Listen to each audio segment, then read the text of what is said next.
Good morning, everyone, and welcome to Manitoba Agriculture and Resource Development Crop Talk. If you have any questions during this presentation today, please type them into the question section of the GoToWebinar menu, and we will answer them at the end of the presentation.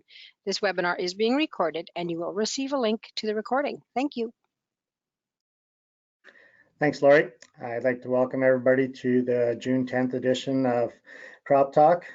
Seems like the year is starting to fly by. Days are running by and crops are starting to grow pretty fast here. And I think with the recent rainfall and some warmer conditions, we're seeing the crop grow pretty fast. So I thought it'd be a good time to get Tammy Jones on again and talk about one of the bigger issues that we've been having is spraying and windy conditions, because it's seems like every day the wind is blowing and our spraying time limits are definitely reduced. After that, our crop scouting panel is back again, and we've got another good bunch of questions that have come in throughout the week here, and we will run them by them and get them answered for you.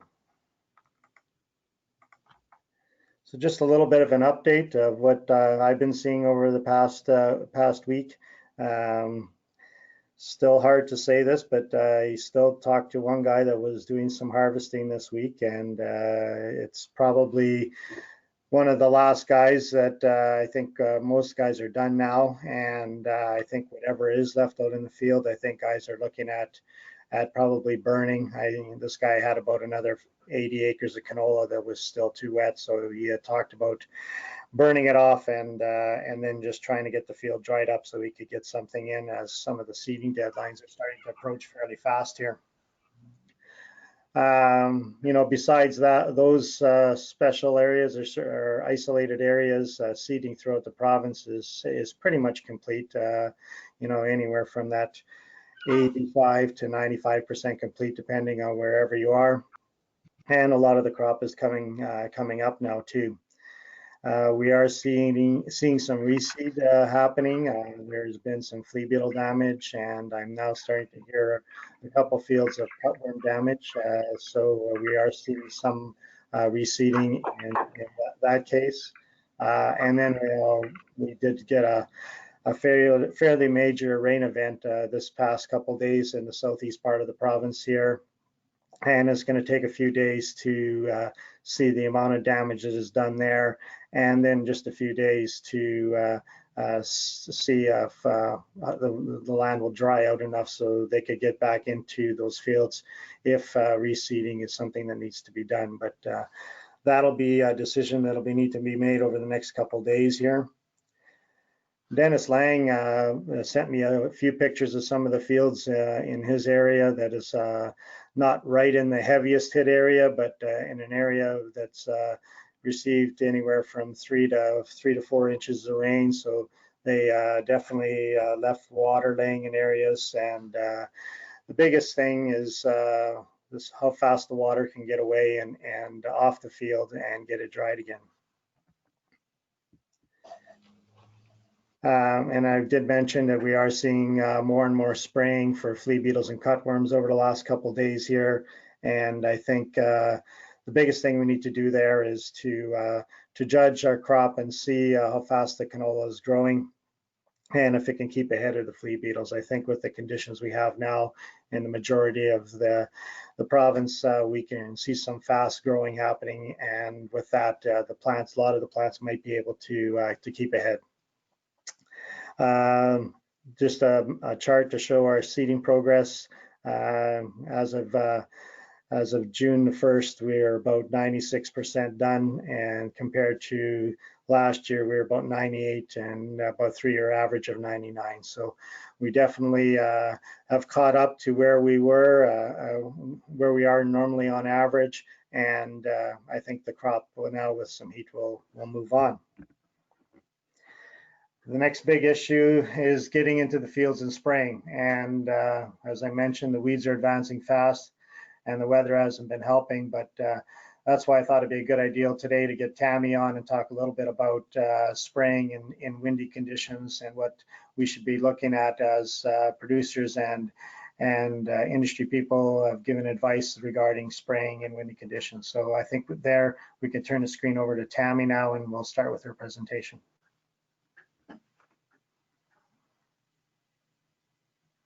Okay, thanks, Lionel.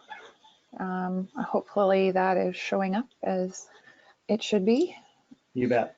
Okay, so I appreciate the opportunity to talk a little bit about this, because I do think that we're getting a bunch of questions about spraying in high winds, and not just slightly elevated winds, but some crazy wind speeds lately, which has caused other crop damage. So when it's getting to the point where it's sandblasting your crop, it is too windy to spray for sure.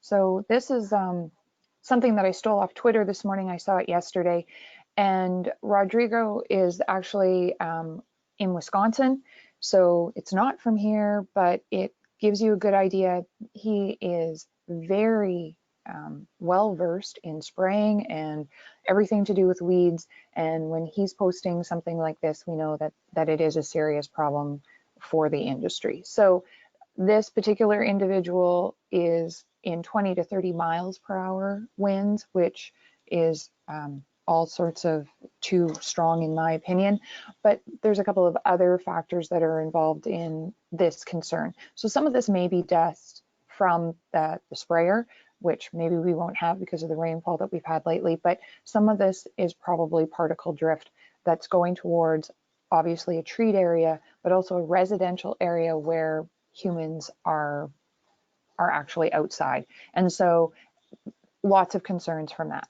And the reason that we're talking today about drift is from the particle drift perspective and the movement of spray droplets. There is also, if it's too calm, volatilization that can occur, but today we're just focused on particle drift. And so, I should go back to this slide for a moment. There's so many factors that are involved with particle drift. I wanted to point out this particular picture down in the bottom right-hand corner, because this was me doing a very calm day spray with an inappropriate nozzle selection. And so I drifted, even though I had decent water volumes, my travel speed, because I was using a bicycle sprayer, was very slow because it was me pushing it. And I had wind boards on either side. So basically a shroud on my sprayer in order to reduce drift. And I still had glyphosate drift into an adjoining plot based on my nozzle selection more than anything. So particle drift can happen in a number of situations. It doesn't require that high wind speed. This was a low wind scenario, but you really do need to recognize that particle drift is very easy to have happen. Okay, so one of the things that we do need to focus on is what the potential impact of that pesticide drift. And above all else, it's the risk of injury or damage to human health. Certainly that is the #1 consideration. And so with herbicides, maybe that's a lower consideration. But if you have a tank mix, which also is including some of the riskier herbicides, but possibly insecticides as well, the impact on human health can be quite significant. The herbicides alone, you have significant risk of injury or damage to susceptible plants, non-target organisms, the environment or property. And we're hearing of some, extreme cases, but we do know that when you drift into like a tree line, there is significant damage, and that property owner probably feels that that's fairly valuable. So you have to be very cautious of that. And at the end of the day, if we're spraying in high winds, you're going to have reduced efficacy because you're not going to hit your target as well, which is a complete waste of money and your time. So those are some of the impacts of drift. Now, inversions we're going to basically ignore because we're talking high winds, but relative humidity still has an impact on drift in a high wind scenario, because as we have lower relative humidity, we have more opportunity for that droplet to either volatilize or just hang in the air longer and then be moved. So we also need to look at that wind speed and direction, and we can adjust some of this risk by impacting on our droplet size, which can be our nozzle selection and the pressure that we're spraying at, the boom height, and also travel speed, which something that we don't always consider, but it is something that can reduce the amount of drift, because as we increase travel speed, we increase the amount of chemical that lingers in the air for longer. So slowing down can also reduce drift. Okay, how windy is too windy? We know that dead calm is not good. And in the past, I've overgeneralized and said we need at least 1 to 3 kilometers before we start to think about having spray application. And I think I should be a little bit more clear about that, is that during the daytime when the sun is up, then the wind speed in that 3 kilometer an hour is usually the safest or most safe time to be spraying, because that way there's low risk of an inversion, there is some mixing of air because there is some air movement, and you have the best opportunity for that droplet to hit the target. At night, those wind speeds that are required in order to make sure that we're not having those same risk factors is probably closer to 10 kilometers an hour. And so we do need to be cautious that there needs to probably be more wind in the evening and nighttime in order to make sure that we're minimizing how much volatilization can happen.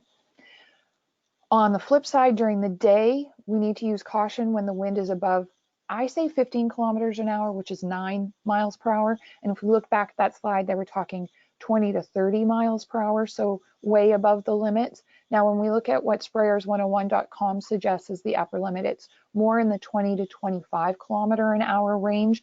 Thinking of that based on using some precautions. So if you're just going to go out and spray with what you've always sprayed, not impact on travel speed or the nozzle choice or anything like that, really that 15 kilometer an hour wind speed is probably reasonable. And I mean 15 kilometers per hour as the maximum gusts in the field in your location. So that does require actual measurements of what your wind is at your location, because that can vary quite significantly. So I love what Tom and Jason do at sprayers101.com. I use a lot of their information. They're experts more so than I am on this. So I do really recommend that you look at some of their information if you're questioning some of the stuff that I'm saying today, because they will have better answers than I can ever possibly provide based on their years of experience. Now, within their limits then, when we're looking at this Beaufort scale, for instance, as far as when we should be optimally spraying, we're looking in this 2, 3, or 4 force as our optimal spray conditions, a light breeze, a gentle breeze, or a moderate breeze. And so you might see some movement, but honestly, you don't want to see a lot of spray movement.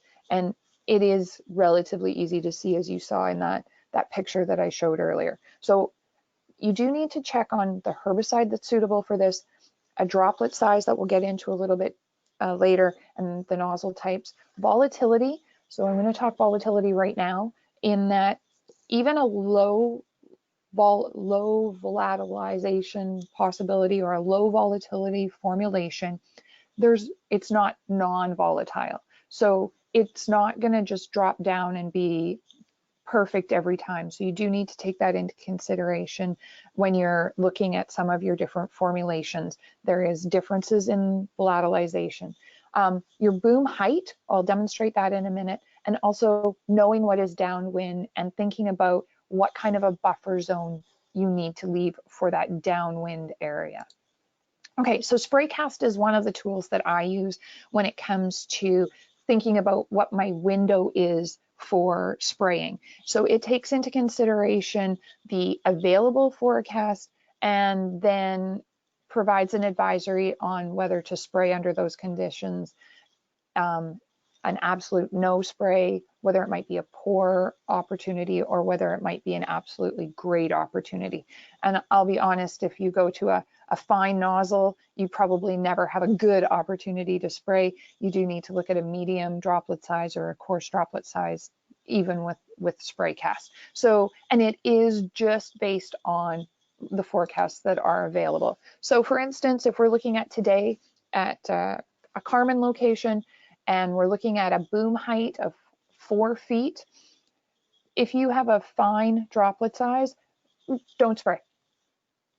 End of conversation. So there definitely needs to be adjustments that are made into what you're doing. So perhaps if we lower the boom, then we have a better opportunity, and that demonstrates that based on that forecast for this area and the wind speed, the wind direction, the possibility of precipitation, and the temperature, we are looking at between 9 p.m. and 2 p.m. tomorrow, where we have a fair to good opportunity with medium and coarse droplet sizes to be doing some spraying. That is not great because most of that is overnight. And if you look at my other caution, if we're looking at about 10 km/h winds for overnight, the 7 and 8 is probably barely adequate, but still an opportunity. There are other drawbacks to nighttime spraying, like plant architecture and being able to see where you're going. So it's still really a challenge. Okay. If we change locations though, I can find that if I go out to buy Maletta and I'm at that 2 feet boom height, I have a pretty good chance for quite a significant area. So sometimes looking at location is going to solve your problem. Wind direction and location can also be an interaction because maybe the wind is blowing away from the sensitive areas, and that can help you with your field selection on where you can spray. Spray cast has its limitations in that sometimes the forecast that it's working with is not that accurate. So yesterday I was sitting in a truck with John Hurd looking at this because Spraycast told me that I was going to be able to have an opportunity to spray, but the precipitation that was falling definitely prevented me from doing that. So it is a predictor, but it's not invincible either. There are things that break the system like radar and weather. Okay, so what about droplet size?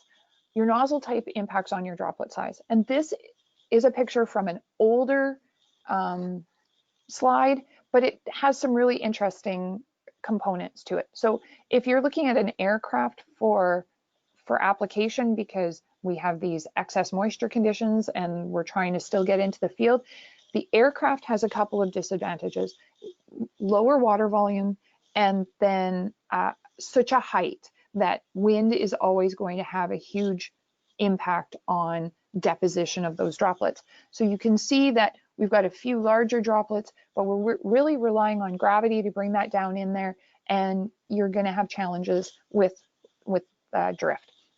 You can also see something like this spray coupe, where that fine particle size is going to end up with increased spray drift. If you look at an 8001 versus an 8002, and again, this is old school, but this is stuff that I can relate to. An 8001, you're looking at 1 gallon of water volume versus 2 gallons. Look at the difference in your droplet size. So increasing your water volume will increase how your droplets are formed and give you better coverage and help to reduce your risk. So your nozzle type is huge for impacting on what your droplet size is. And I think everyone knows that, but there's so many new nozzles out there that I think we need to be aware of what all of our nozzles do. So we'll get to that in a second. Pressure, if you have an increased pressure, it increases drift because it's forcing those droplets through that orifice more quickly. So you do need to try and reduce your pressure if you can. Ideal droplet size is between 150 and 400 microns. Now, I don't know how many of you know what a micron is, but it's equal to 1/1000th of a millimeter. Sorry, 1/1000th of a millimeter, yeah. And so that is very, very small. And even at 400 microns, we're still not, that's not a huge droplet. Anything less than 100 microns is an increased risk of drift and driftable fines.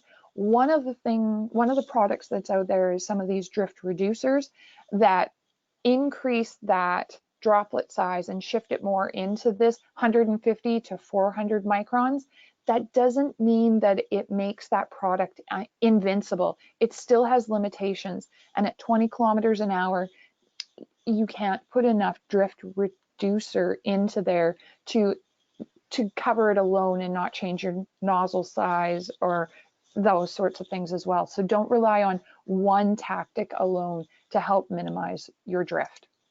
Okay, so droplet size has another impact that is worrisome with some of our herbicides, and we do need to take it into consideration. If you're using a contact herbicide alone and you have a droplet size that's very large, such as this 20 droplets per centimeter squared, you're going to have poor coverage and you may have poor efficacy. So your herbicide selection needs to work with what you're using for nozzles as well. And so you do need to consult your product labels to make sure of that. If you're looking at finer coverage like this, or 100 droplets per centimeter squared, you're definitely going to do better with a contact. The 20 per centimeter squared droplets may work for your systemics, but they certainly won't work with contact herbicides. So know what you're putting in your tank when you're making your decisions about some of this as well. Okay, droplet sizes. I thought this was really cool, but I don't know that many other people will. But if you have a fog out, the droplet size is up to 20 microns. A fine mist is 20 to 100, and that's where we're seeing all those driftable fines. Even in the fine drizzle, that might be driftable. But when we're looking for droplet size that's going to be appropriate to reduce drift, we're almost in the light rain scenario, not a thunderstorm rain, but we certainly do need to think about those relative sizes for reducing drift. Okay, so what does that look like? I picked a couple of just random nozzles to show you the difference. So if we look at some of the ultra low drift nozzle types, if you reduce your PSI down to something very low, which might be uncomfortable, you would have to reduce your travel speed, right? And your pressure and increase your water volume to get the coverage that you needed. But you can get into that ultra coarse type of droplet with lower pressures and some of the droplet or some of the nozzles that are out there. If you look at old school fan tip, 110 degree standard spray tip, good luck on getting into something where you're going to have a coarse droplet size. You're going to look at very high water volumes, low pressure, and probably low travel speed to get on the water volume that you're requiring. So your nozzle is definitely key into that. The other part that you need to take into consideration is if you've got 120 degrees, your boom height that you can go to for 100% overlap is different than if you're with an 80 degree nozzle. So that becomes something that you need to take into consideration as well.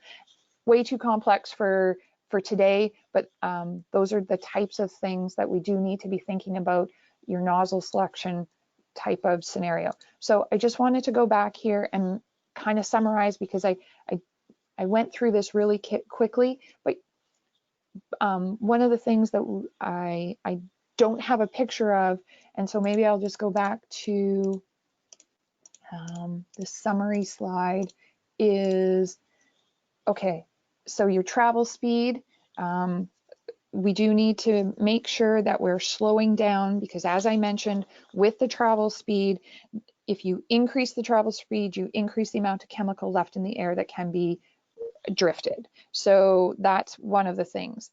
Tom has done some studies that showed that with high travel speeds combined with higher wind speeds, about the 20 kilometers per hour, that you double the amount of chemical left in the air when compared to a low travel speed of 8 kilometers per hour. So slowing down is very significant in helping to reduce your drift potential. So when the wind speed was around that 7 to 8 kilometers per hour under daytime conditions, not your nighttime conditions, the drift potential was similar at both low and high travel speeds, but just more opportunity to have less chemical in the air and less movement at for those high wind speeds, the 20 kilometer per hour wind speeds. Okay, at night it is about 5 times greater risk of drift happening at similar wind speeds today. And so anything too calm, anything 8 kilometers or less, it may result in some risk of drift at night. And again, like I said, there are other factors that cause that. So one of the things that isn't on this factors affecting spray drift, but that is something that we need to think about when we look at slides like this, is leaving a buffer, whether that's an unsprayed spot or whether there's vegetation that's there to help it out. But that downwind buffer is going to keep separation between your chemical and any of those sensitive things, whether it's a water body, whether it is people, whether it is a tree line that is valuable to you or to someone else. You do need to really be looking at that. So leaving a buffer strip is important at all times to ensure that you're not damaging those sensitive areas. But when you have increased wind speeds, you may need to triple that with those higher wind speeds in order to ensure that you're not drifting into there. And then, like I said, increase your water volume, adjust your boom height. So you need to maintain a boom height to achieve 100% overlap, but no higher. And as you saw from that spray cast, the lower you can drop your boom down, so the wider angle of nozzle that you have, the more you can reduce your drift. And then make the most of those favorable weather conditions. Be prepared. Think about how you can be set up and filled up and fueled up so that when the good spray conditions are there, you have the opportunity to make spray while the sun shines, I guess. Maybe that's the way to go. Okay, I'm going to leave it there for now, Lionel. I think you're probably going to have a bunch of questions and hopefully I'll be able to answer them. But if not, we'll take them offline and I'll answer them later. Okay, thanks, Tammy. Maybe a couple questions here. Regarding the additives, you had mentioned a little bit about additives and what they can do to reduce drift. So when you're talking additives, is that even your sticker agents like your LI 700 or your, what do you mean by, I guess, by additives? Okay, so there is a drift reducer called interlock, for instance, and I might be a drift reduction agent, I think is the correct term for it. And it doesn't skew the upper limit of the droplet size, but it does reduce the lower limit. So you have less driftable fines and it optimizes that droplet size a little bit more. It's the interlock's the only one that I know of that's available in Canada currently. And so it is an option to reduce your risk of drift, but it doesn't make all your droplets extremely coarse and that you can forget about doing any of the other risk mitigation steps. It just somewhat reduces the driftable fines or the real small particles or droplets within that spray operation. Okay, and so really what you're saying is like probably what happens when the winds are picking up, producers usually travel faster. When you travel faster, a lot of times your boom height gets higher. So almost the opposite we should be doing, right? We should be slowing down and we should be having our boom lower, right? Correct. So I know you wanna hurry up and you wanna get it done, and unfortunately that is the wrong way to go. We need to slow down to try and help out with that, decreasing our pressure for increasing our droplet size, and we need to keep the coverage good. So slowing down helps with all of that, and it reduces the hang time basically of that droplet in the air if we can travel a bit slower. Gravity takes effect more quickly, whereas if you're racing to the finish, that you can see how you end up with and there's some great stuff on sprayers101.com where they've done wind tunnel stuff and shown you how those droplets move around the outside of a sprayer. And the faster you travel, the further back they linger in the air for so long. And I couldn't go into all of that information, but there is tons of valuable information out there that demonstrate how important it is to just slow down, let gravity take effect, and get those droplets into the crop canopy. Okay, and just one question that came in here just now. Where did you get that spraycast information? Is it just spraycast.com, or is that? Shoot. Yeah, I think that's the link. I apologize. I was supposed to put that on there, wasn't I? But I can provide that for Lori to put out when she posts the link to get into that, and I'll maybe add it into the crop pest report today as well, so that people have the opportunity to go there, find their area, because you can go and pick a specific location and check the spraycast for each and every spot within a certain area. It's not all of Manitoba, which is a limitation to it as well. But yeah, I'll provide that link so that we have something for everyone to check out later. Sorry. Okay, great. Thanks, Tammy. I think there's going to be a few questions later on as we get going into our panel. And if I get Lori to just get the screen back to me now.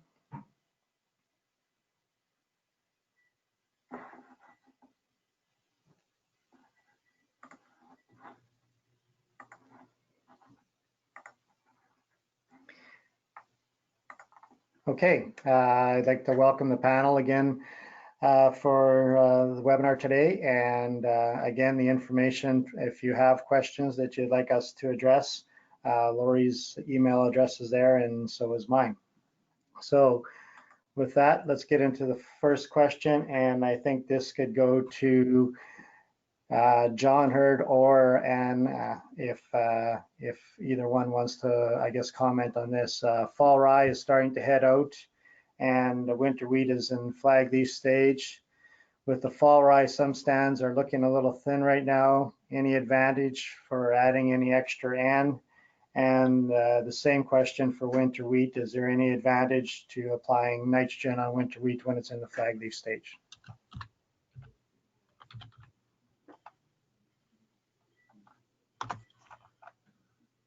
Okay, John here. I guess I'll jump in first, and I'm afraid that ship has sailed.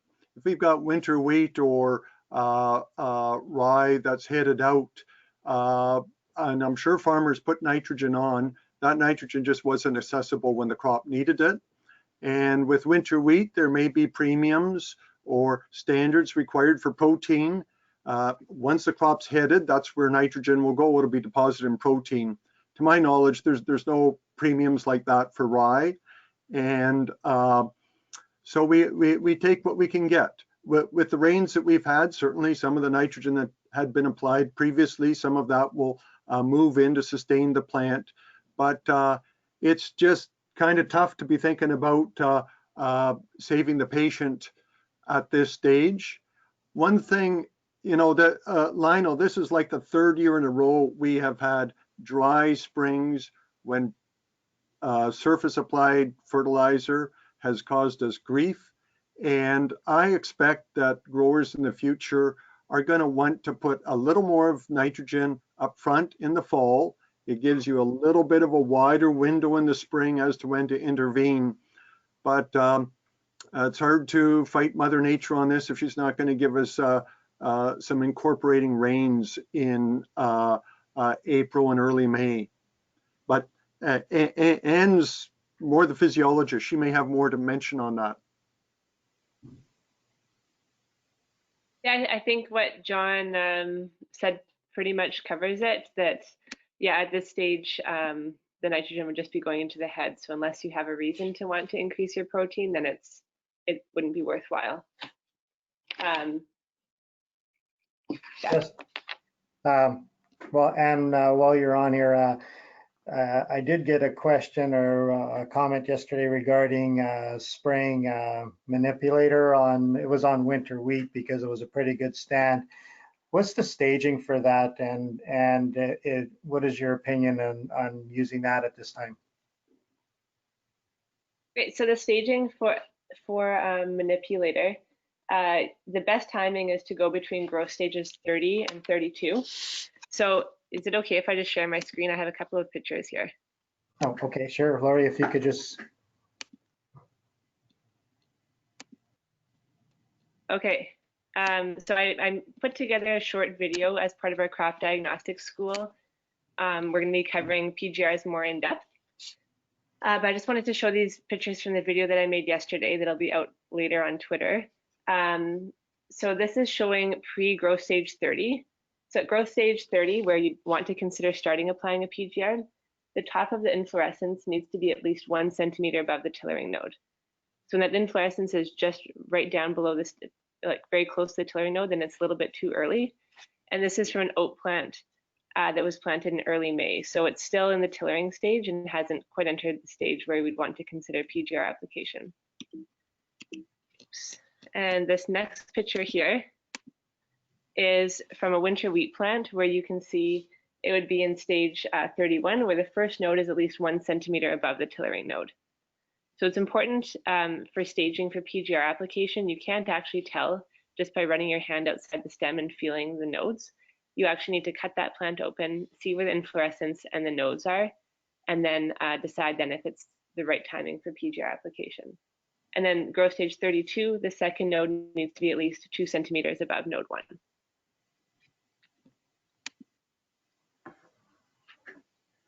Okay, Laurie, if you can give my screen back. So then basically for winter wheat, it's past the stage and you'd be looking more at the spring seeded crops now if you're looking at using those products.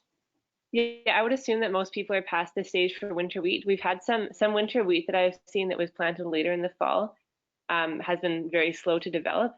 So some of the very slow winter wheat would probably be at the right stage about now.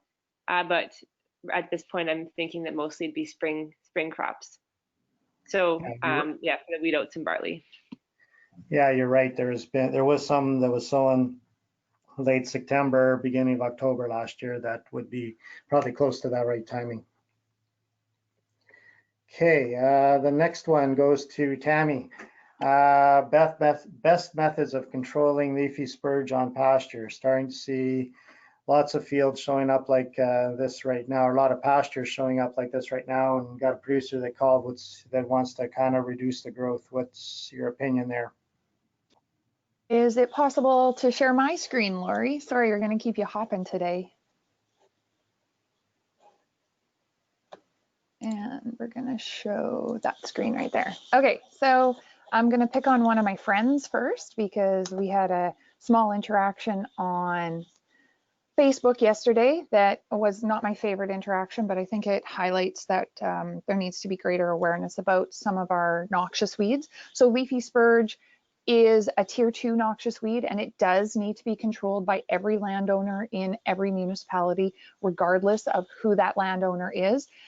By definition, it needs to be destroyed if it's a 20-acre or less patch, and it needs to be controlled if it's a 20-acre or greater patch. Now, I know that there's lots of leafy spurge out there, and so I am not going to go around and arrest people for not having it all under control, but I do think that we need to be more conscientious everywhere about taking it into consideration. And so I really welcome these types of questions because it is an area that we need to focus on some more. So spread is unacceptable, and I hope that everyone tries to do some very good control.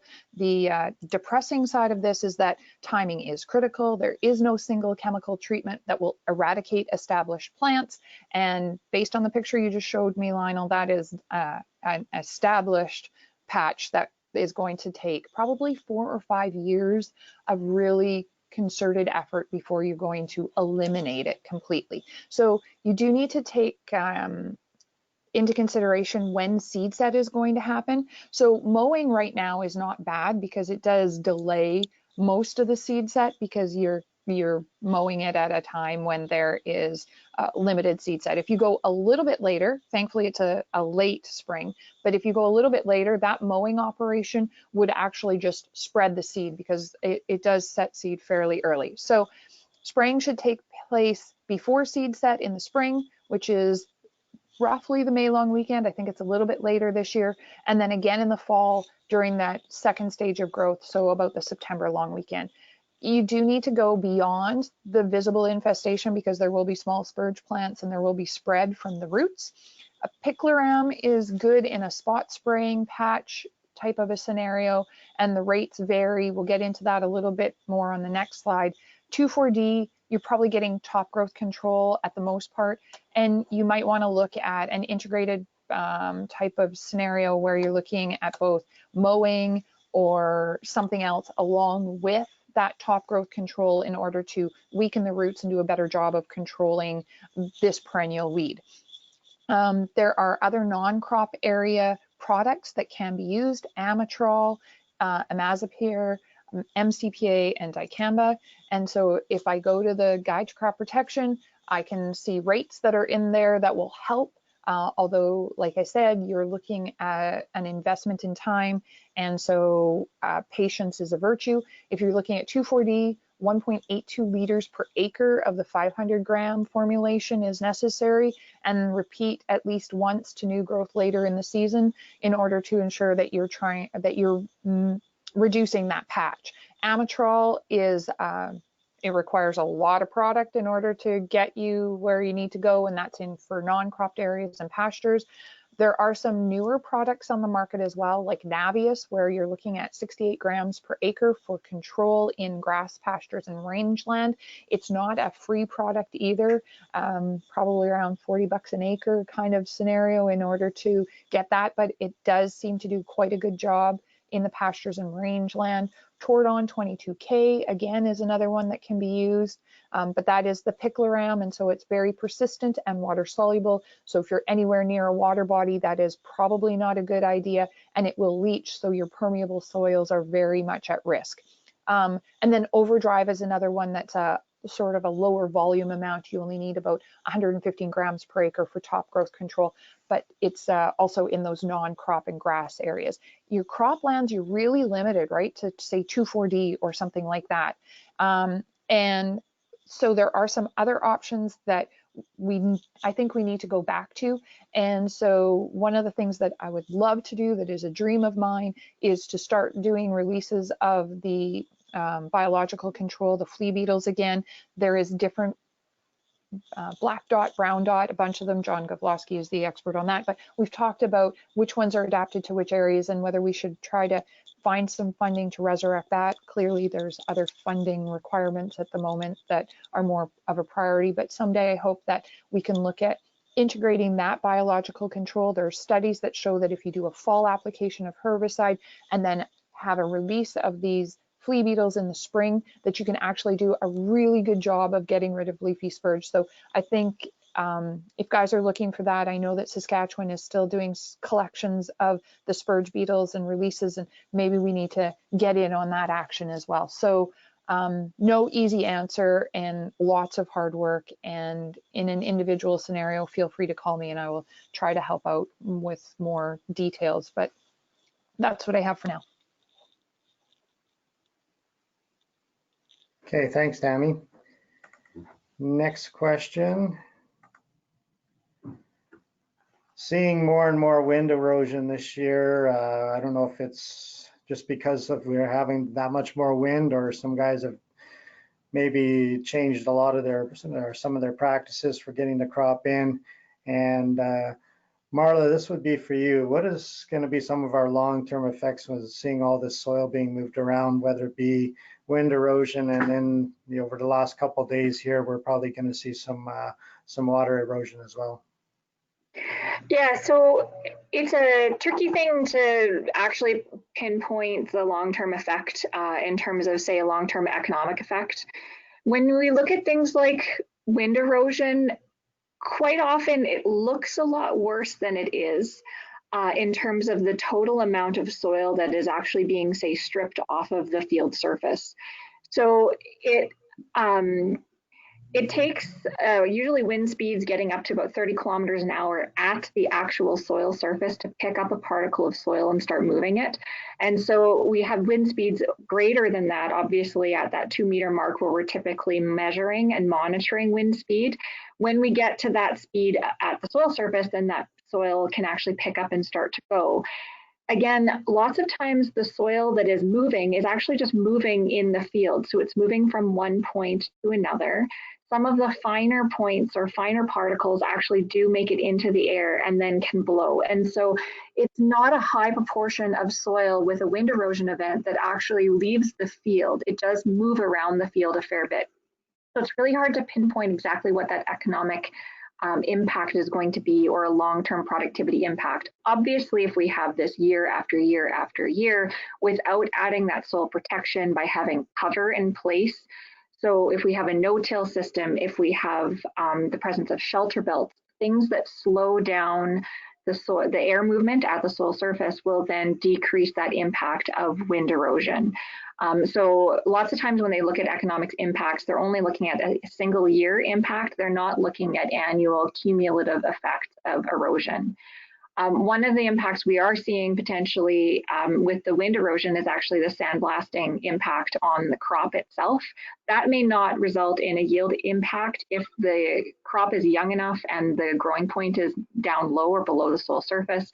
So you see leaf damage in, say, corn and cereals from that sandblasting, but don't end up seeing a long-term yield impact, although they may be more susceptible to, say, diseases later on where those injury sites are. So it is something to keep scouting for.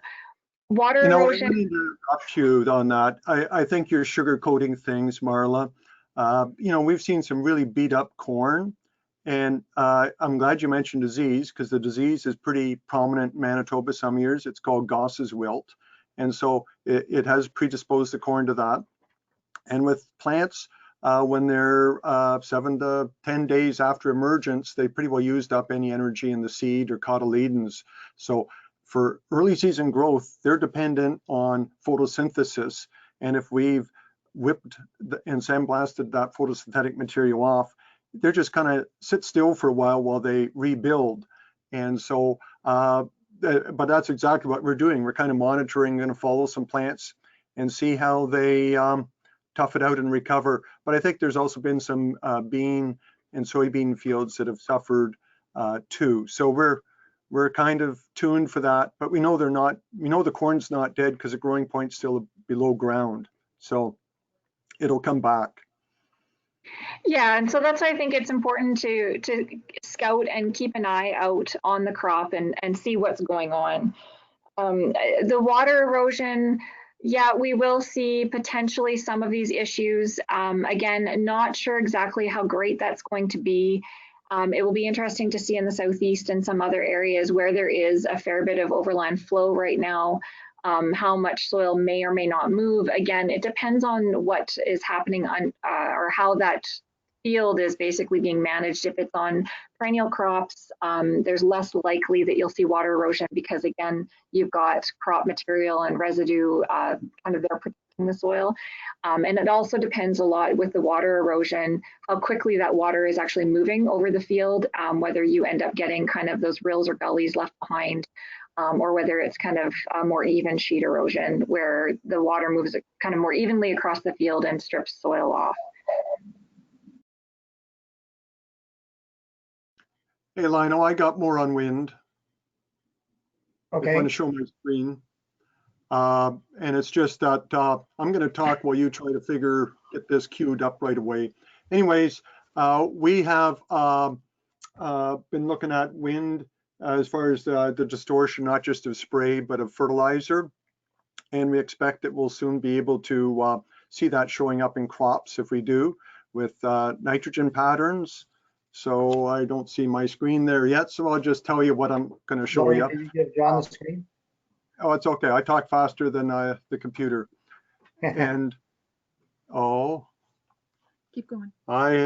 Anyways, I'm showing one of Tammy's gadgets here. That's what they do to measure the wind speed. And quite frequently this year it was above her threshold, and ours for fertilizer sometimes, the 25K.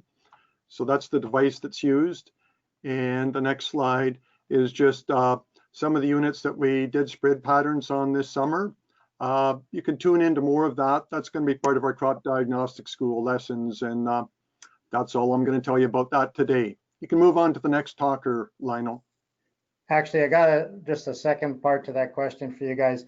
So what's changed? And I'm talking, I guess, more the Southwest here. Is it our tillage practices that have changed that are causing more wind erosion? Is it the sulfurs and some of our crop selections that are doing that? Or because we seem to be seeing more of it now?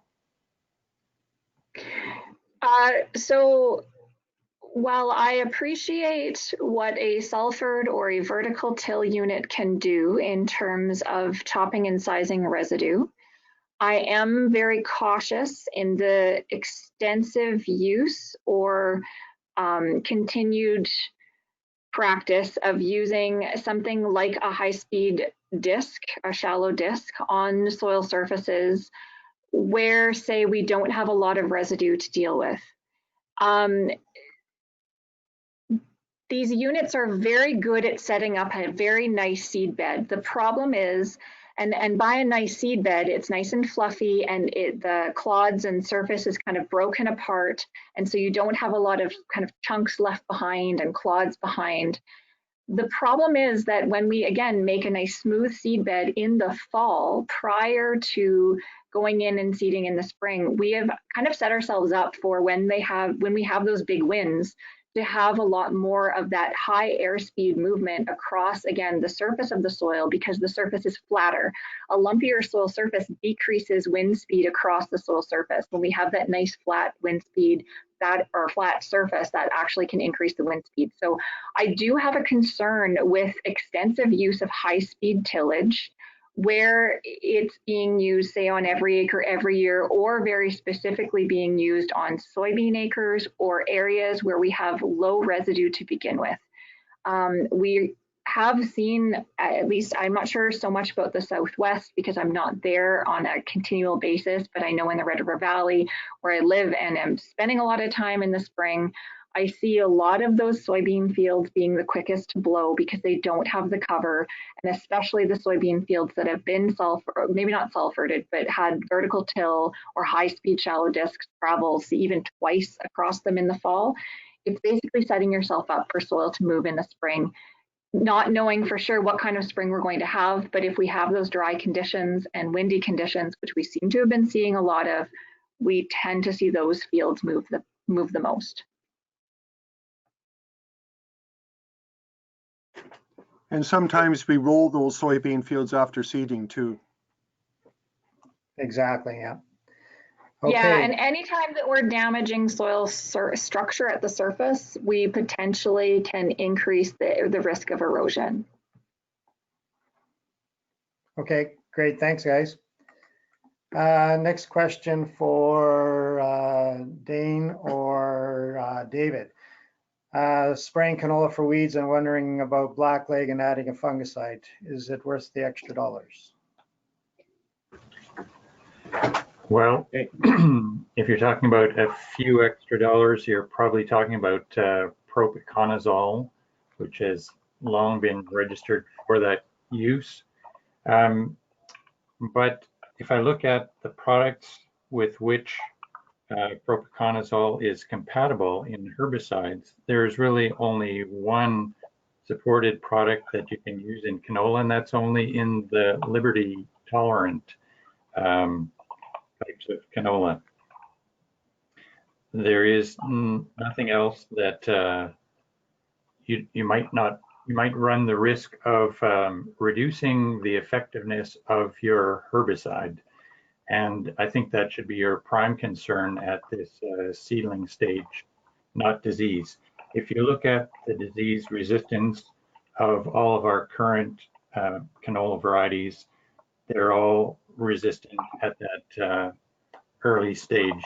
That is, of course, the kind of infection that could lead to complete plant loss, but I think it's much more likely, based on our past history, And what we've seen in canola disease surveying over the last few years, that it's later infection, adult plant infection, that will have some impact. And the fungicide being used at the rosette stage is not going to deal with that. Okay, thanks, David. Lionel, I'd also like to jump in a little bit more there too. Okay. I want to support David's comments on that, really looking at weed control as your primary objective early in the season. And all our canola lines do have an MR or an R rating against blackleg. Now, that said, if a producer is jammed into a situation where their canola rotation is becoming really tight, they're seeding late, and perhaps putting canola on canola due to weather conditions this year and seeding conditions, and that they have a known history of blackleg in their field. We encourage those producers to send in samples to get their blackleg race identification, so they're able to make a variety selection that best fits their field. And if that same variety is going in on that same ground year over year, coupled with perhaps a sandblasting effect or heavy flea beetle pressure, those things can open wounds in the canola plant, and it could increase the risk of blackleg developing earlier in the year if those risk factors are there.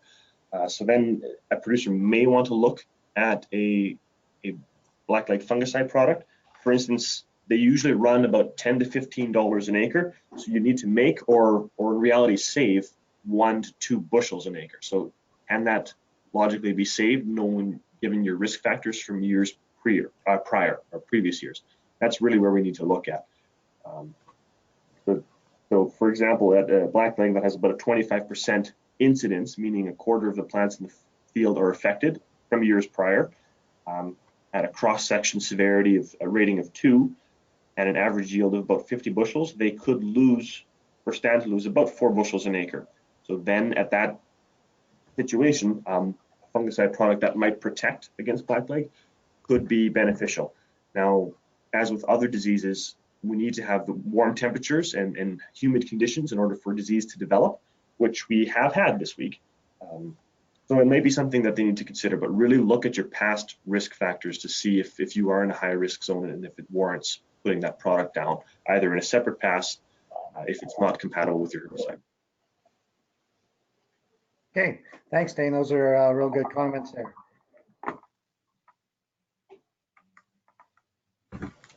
This one will go to Tammy. I got a field of seedling forages I put in, mostly grass with 15% alfalfa, and they are seeded with an oats companion crop. There's a lot of volunteer canola in the field, but I'm pretty limited as to what I can use. I plan to harvest the oats for grain. What would you recommend? All I can see in the book is MCPB or MCPA. You see any problems going with a high rate of 1.72 liters per acre? Okay, there are limited options because this is an area of limited research. So most of the time I actually rely on a resource that has come to an end, and Calvin Yoder out of the Peace region in Alberta was the expert on all the crazy concoctions, the ones that were either registered or the ones that were little that showed potential but might possibly be not currently registered. And so certainly when I get questions like that, I go back to that guide and try to check it out. With oats as the companion crop, we know oats like to have some phytotoxic types of injury symptoms with too many crazy mixes. So it is more limiting than say a wheat or a barley, but makes sense because of the scenario with a forage. And I think the Ambutox, TropTox Plus, that MCPB, MCPA is probably the best option that's out there at the moment. It would depend on heat, humidity, weed stage, and a bunch of other things, whether it's the perfect option. And I think, Lionel, if you can just give me that information offline, I can respond back to that grower as well. But it's very limited when you have a forage underseeded because there are not a lot of registered products. Okay, thanks, Tammy. And one for John. Been a lot of talk on Twitter regarding melting urea for liquid application in crop. Could you kind of explain to us what they're doing there? Are you looking for me to comment on what people write on Twitter? Well, let me instead talk about something more important, and then I'll deal with that if you still have time. For farmers that are looking to split their nitrogen in cereals, we have really good research done recently here that showed that in the years of the study, we actually maximized yield and protein when about 2/3 of the nitrogen had been put on your seeding, and the remaining amount was put on at about this time. And showed a picture earlier that we're commencing into stem elongation. So when that second split of nitrogen went on our high yielding wheat between stem elongation and the start of flag leaf emergence out of the sheath, that's when we actually optimized yield and had good protein. Those were years when we had rain within 5 days of application, so we knew it got into the root zone. So if you're looking for the optimum yield that we achieved in those years and good protein, that's our recommendation. As far as in-season application of liquid fertilizer like UAN or urea, we did work on that too, and streamed UAN can work similar to the at this stage. When it comes to the foliar application where you're coating the leaves, usually we reserve that for post-anthesis nitrogen to increase the protein. And there has been some farmers working on that with urea. I don't call it melting urea, I call it dissolving urea in either cold water, makes a low analysis nitrogen, or if you dissolve it in hot water, it makes, you can make a slightly higher analysis of nitrogen product. And when those were compared in the University of Manitoba study, only got to compare it 1 year, but the urea tended to have less leaf burn than the 28% and had some very good favorable protein increase. But we didn't, we didn't carry that research any further than that, just very interesting results. And we know it's also subject to volatilization if we stick it on the upper leaves. We also know it works really well when we get rain and it washes it down to the roots, and the roots can pick it up the way Mother Nature intended.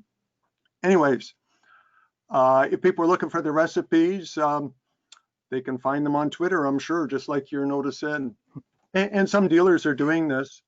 Should mention there's a danger if the urea is tainted with biuret, which is a byproduct of the application. It can cause leaf burn, but I don't seem to be able to find out from manufacturers what their level of biuret is. So it's kind of buyer beware, and most people get away with it okay. Okay, thanks, John. I think that is all the questions for the panel today. So I'll end off with a few slides to end off for today. Weed guides, again, are still available in the offices. So if you still need a book, definitely come in and grab one. Seasonal reports, it's been mentioned a couple times that the reports will be online, and a lot of the panelists are working on these reports. One thing Tammy forgot to mention was, I think she had a slide up there, but she's done a YouTube with called Back to the Basics, Spring Weed Identification. There's the link to it there. There's also, once you get on that one, there'll be a couple other YouTube videos with a quiz on Back to the Basics. So a lot of good information there. So definitely go there and try that one out. And Farm Production Extension Specialist, that's the extension specialists throughout the province here. If you've got questions, there's their contact information. Definitely get a hold of them if you've got concerns and you need some answers to some of the things that are happening in your field. And I guess join us next week, June the 17th, for the next edition of Crop Talk. Thanks for attending.